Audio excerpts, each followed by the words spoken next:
Welcome to the segment of Soul, Silence, and Sound brought to you by BeSimply.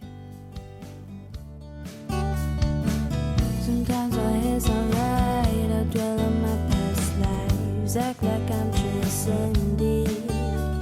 But I gotta do my best to do what mama says, not get offended. Guide and try. Welcome to the segment of Soul, Silence, and Sound. This is brought to you by BeSimply, and I want to thank you all for listening in. And at this moment, as we're heading into a full moon here on planet Earth in a year that will be known as 2023 in the spring season in the northern hemisphere and the fall season in the southern hemisphere, we are at this just these two change seasons that just encourage change and transformation, so you can really anchor in the element when it's fully in its yin and yang. And I've been talking about activating and creating, and that's definitely what we're welcome to do, especially in spring and leading into winter for those in the southern hemisphere. And so when we think about creating and having that blank canvas, that clean slate, there's something that's really helpful to do on a daily basis. And that's hence the making things right. So inadvertently, we all have these propensities to repeat certain habits, patterns, ways, idiosyncrasies, all these different kinds of things that make us unique and beautiful. However, sometimes those habits tend to maybe shore up other habits that are not in your highest and best. So if one gets in the habit of being responsible on a daily basis, meaning making things right on a daily basis, there's less to clean up. So it's kind of like you put some dishes in the sink, you keep adding more dishes in the sink, and then all of a sudden you have a huge pile of dishes to clean up versus if you did it as you went along. And obviously that's not always possible. But when we get into the habit of it, it's much more effortless and we don't even think about it. So we can do this on a daily basis with our mind, with our words, with our physical body, and really call out anything and all things that are not serving us, kind of bow down to them, if you will. And it's not in judgment, it's just acknowledging like, wow, that's still here. And sometimes that will happen a lot when I'm working with people one-on-one. They'll really see the truth of an aspect of themselves or a situation and make peace and are ready to move on, and then it rises back up. And it's kind of like that. So in the effort, if we make things right on a daily basis, and I'll explain what that entails and what that means, then it really diffuses that a propensity to keep repeating that. And when we talk about karma, in general and from a moment-to-moment basis, and then also in the eternal basis, we're either creating efforts that create merit that are for the benefit of self and others, or we're creating efforts that are diminishing for self and others. So in the plight of making things right daily, how this helps is this will actually really cleanse, purify your mental, emotional, physical, and spiritual being. Also, it keeps you aware of what's going on. It keeps you in a little bit deeper, honest place with yourself. And when you start to get used to looking at yourself and observing yourself, and then observing yourself in relationship to others. And these are very important practices because it gives you a sense of what is in the exchange of your life. And even when we observe ourselves with others, we can notice where certain energies aren't being exchanged, so there's no reason to push. We can notice how our language even changes, how our thoughts change when we're around certain people, places, and things. And when this occurs, that introspection helps us really harness what actually is unfolding for ourselves and others. And then when we see it, then we have the chance to say, okay, what is my action going to be that will assist? Either keep it neutral, benefit all that are involved to the best of your ability or knowledge, or are you going to repeat something that will diminish self and others? And so oftentimes it's difficult for many to understand that what's going on in their mind is really a good evaluation of where one is at, and that can change from day to day.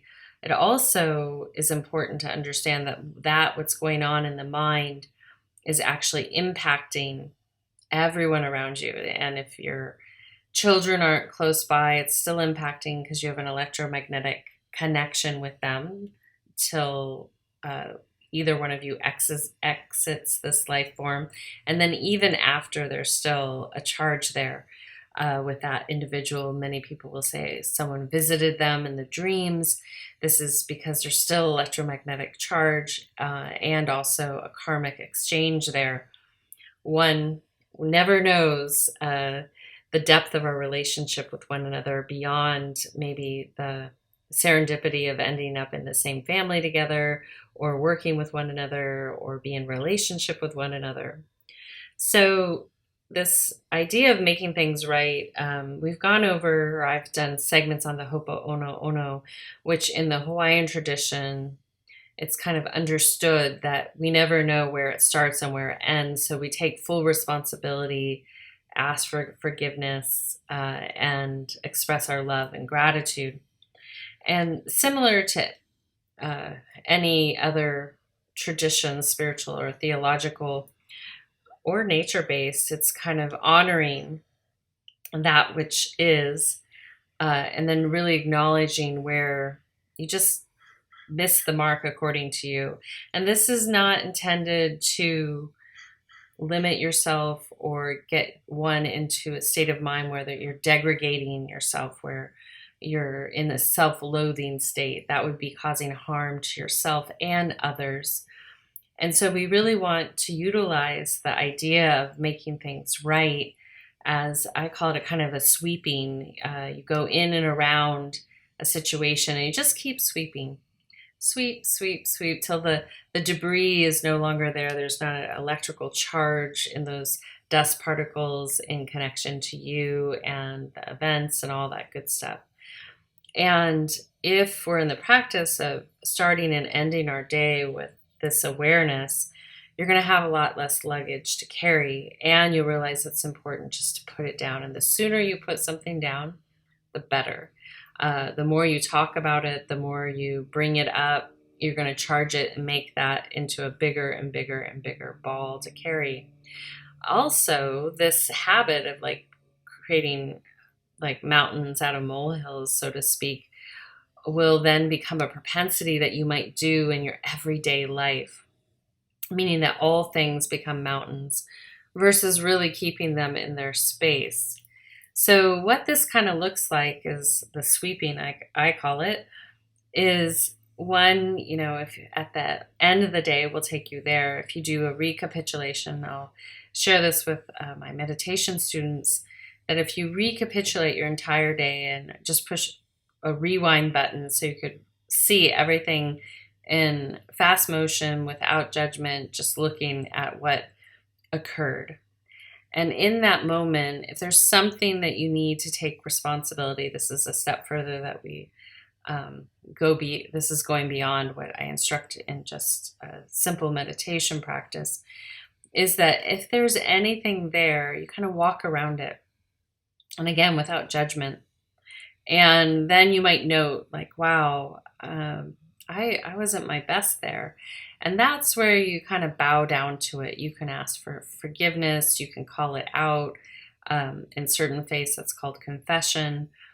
Either way, you're just owning it. You're like, hey, wow, I did that. And if you keep it on a lighter scale, this is also helpful. It's not to minimize what you did, especially if it's something very large, but it's also to keep it in perspective because it's no longer here. And then from there, as you see maybe what wasn't in your highest and best in a given day, and this isn't just outward actions, this is inward actions too. And you really want to start there and then go into the outward world. They'll reflect one another. So the first step would be to call it out, to acknowledge it. Have I been in a place in my mind that I have not been kind to myself or others?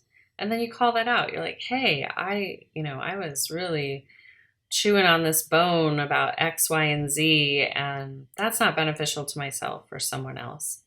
And so you own it, and then you just ask for forgiveness or peace or neutrality with it, really letting it go.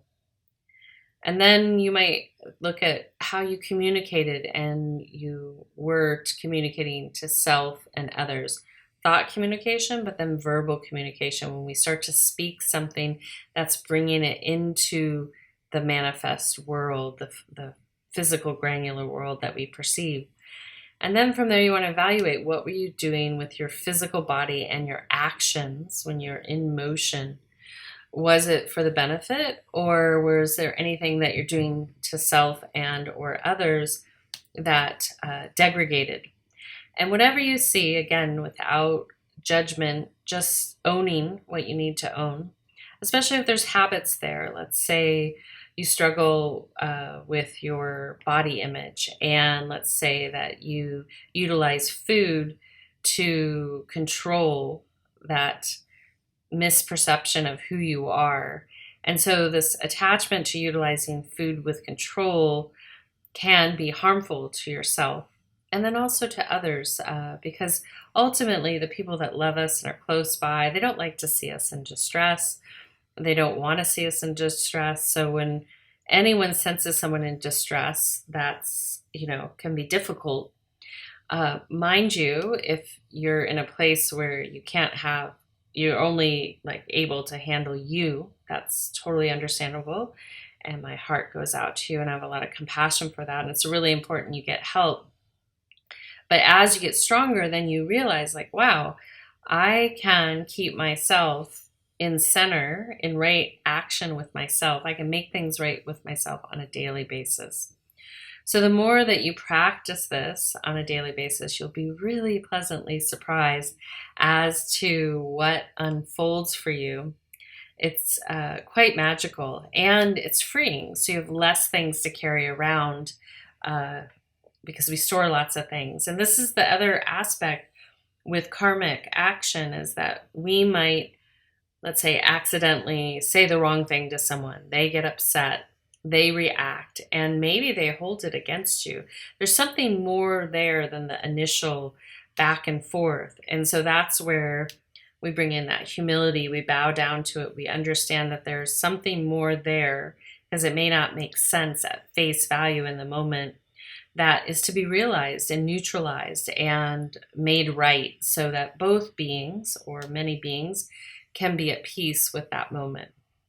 And imagine if all the people everywhere daily took ownership for their transgressions, their flub ups, their grasping, all these things. If they took responsibility for that daily, what's going to happen is the whole world, bit by bit, would come into a place of harmony with themselves and others, and learn how to flow in a way that doesn't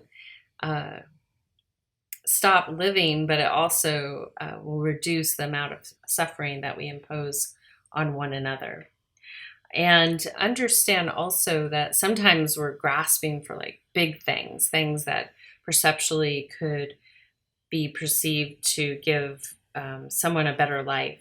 However, that grasping can cause distress to self. Maybe you can't meet that goal or that vision, or it might cause distress to others around. Maybe they are uncomfortable with what you're grasping for. So it doesn't mean that you don't shoot for the goals that you have. You don't look and aspire to those, but also to keep them in perspective, to understand why you are reaching for them. A good example is karmically, when someone has the destiny to come in and be famous. there's a lesson in there, and it's not what many people think. It's to learn a lot about what it means to be in a position in the world where many people grasp at you, not because one is they want to be their good friend. It's because they want something from them. And that gets very sticky and not so comfortable. A valuable lesson to learn, and also a valuable lesson to understand that people that have your back and are true and sincere friends are priceless. And so fame is a great teacher, but it doesn't, always translate to the way one would think because of the footprint. Also, there's a longer footprint. So someone that has made, in the quote unquote history books, there's a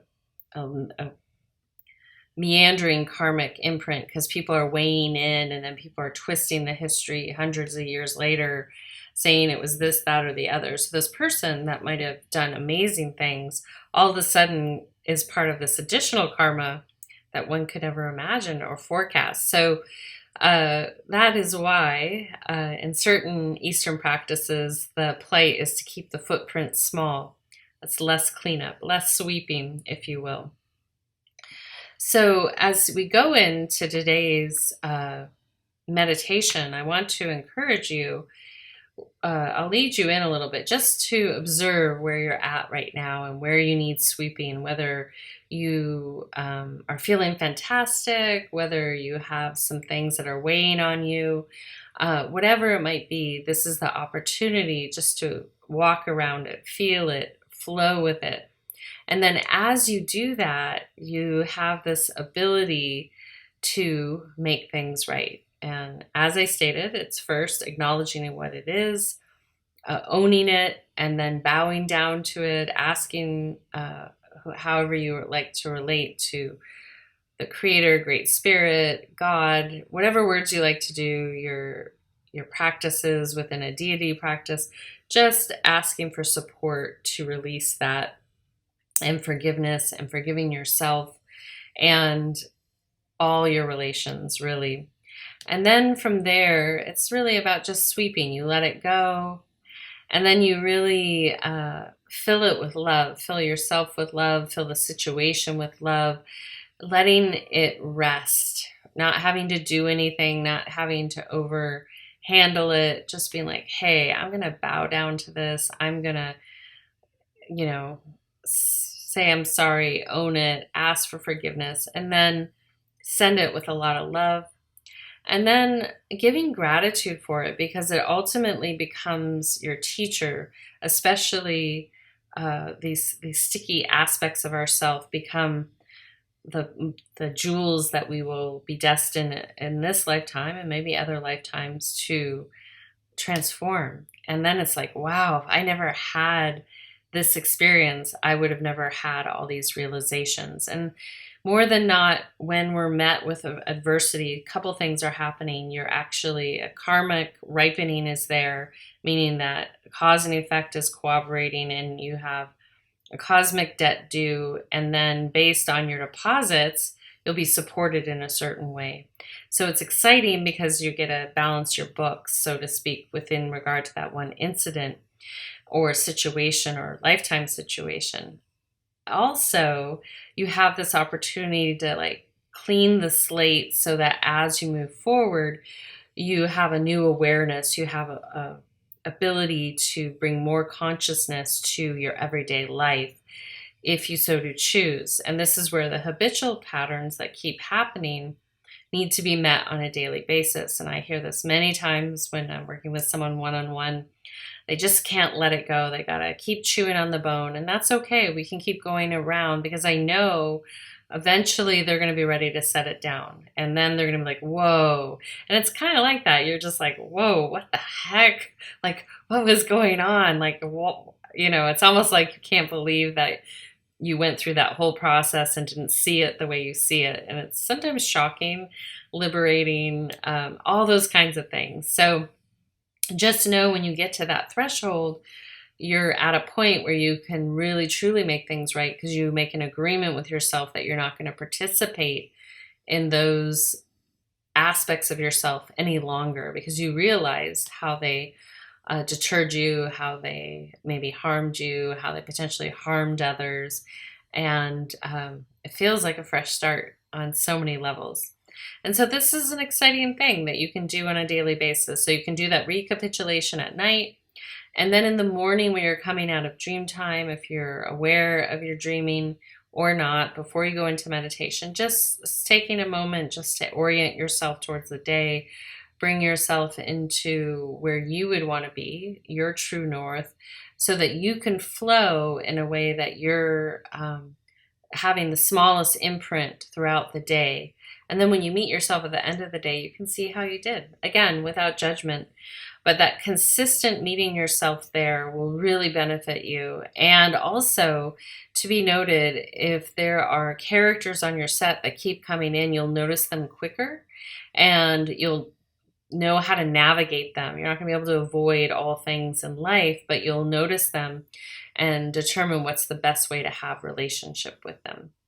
So with that being said, I want to welcome you to come up into an upright seated position, taking a nice gentle breath in and out.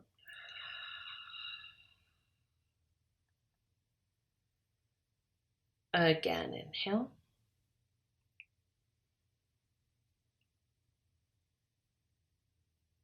And exhale.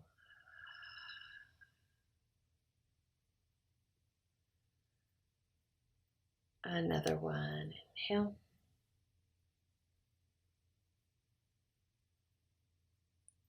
And exhale.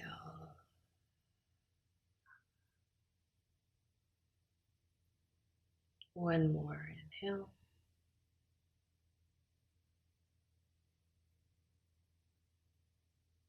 And exhale.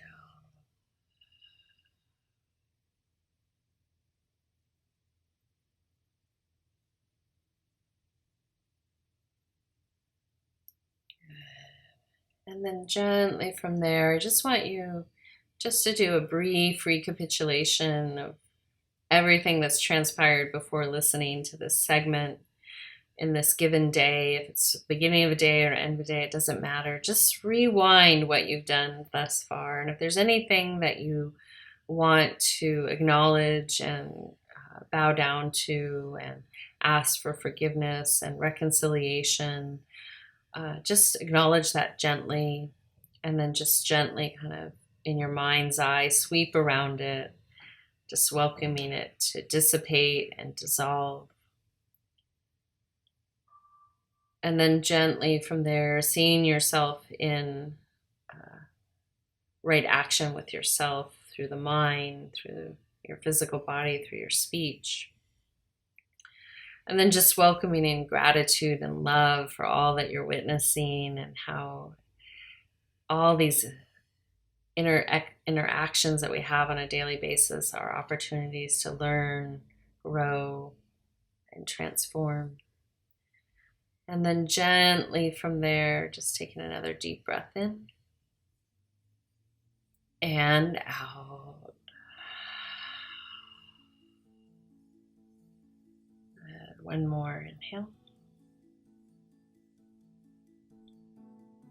And exhale.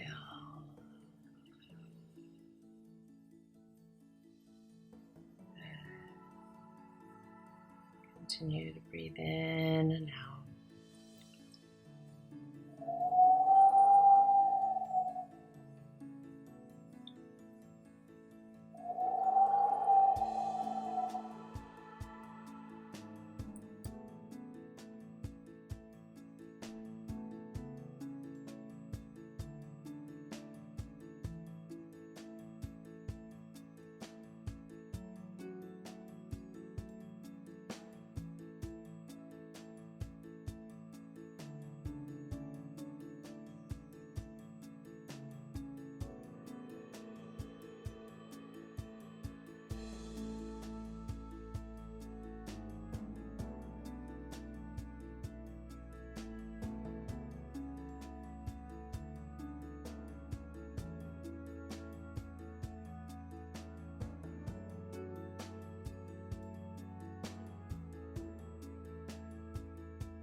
Taking a soft, gentle breath in and out of your physical, emotional, mental, and spiritual being. And then gently, without staying where your presence is, just recline into Shavasana, corpse pose, aka prone position on your back.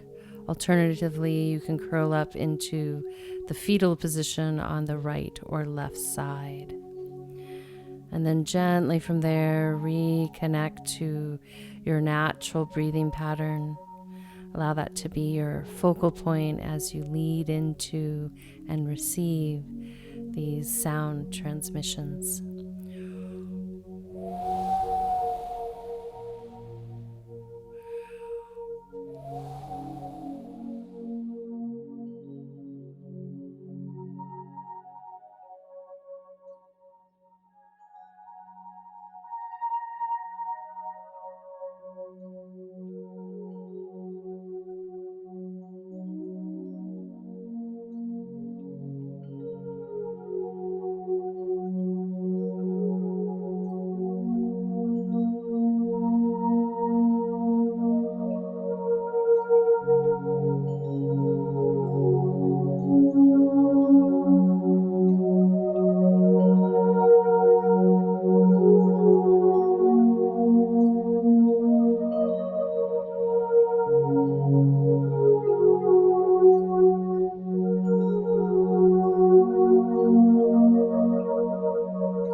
Taking a soft, gentle breath into your heart center, gently breathing in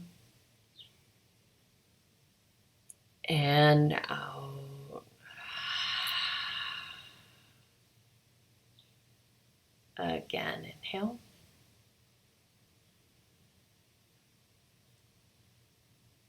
And exhale.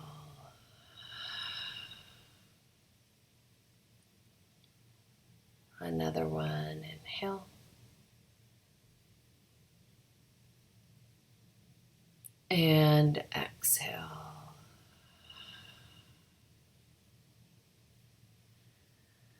And as you continue to breathe in and out, I welcome you to just stay where you're at and be. And just kind of sip up, like just leading into that silence and sound with that sweeping. And if there's anything residual that you want to sweep out in and around the mind, your voice, your actions, you can do in this moment. And I just encourage you as you move into the next, just even in this next week until you come to this space again with yourself, see if you can meet yourself there every day, just bringing yourself back to center and in your right action. And just gently to remind everyone that all energy is energy. You are the one that gives it an opinion and others. And this is how we create these effects. And if a certain state of being and quality of life is important to you, then it's important that you embody those characteristics and those traits so that you can exchange them with the world. And then to remember that if you can fill all things that you do with love and joy, bliss, that it's going to have this resonance that people will feel, even if they're not near you. And so as inspired, make things right on a daily basis. Keep that mind clean and clear, that heart open and clear, and your voice, keep it pure. And exchange love. So until next time, this is Suzanne signing out. I want to give special thanks to Random Rab, Kadri Scott, and Dante Marino. Will exit out with a sunbeam. And until then, this is Suzanne signing out with a full heart, a soft gaze, a gentle smile, a deep bow, and a namaste. Be simply. Sun shines through my window to wake me up. Still smiling about it, pouring coffee in my cup. Picturing your warm smile.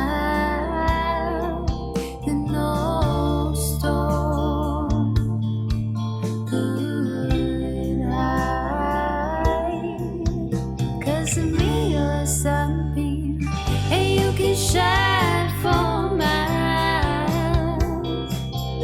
Yeah, to me you're a sunbeam. Yeah, you can shine for miles. The sun puts me to sleep as each day ends. See its colors in my dreams when I rest my head. Picturing your warm smile, and no storm could hide. 'Cause to me you're a sunbeam, and you can shine for miles. Yeah, to me you're a sunbeam, and you can shine for miles.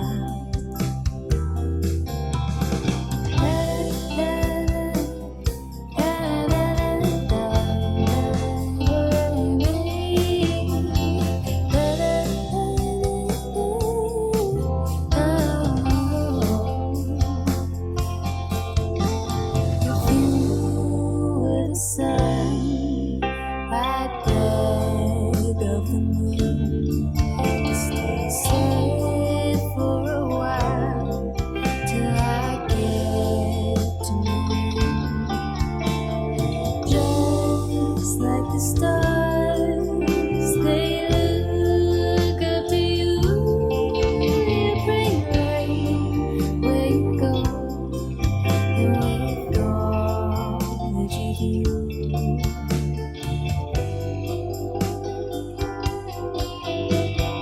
Love yourself with the warmth of 1,000 suns.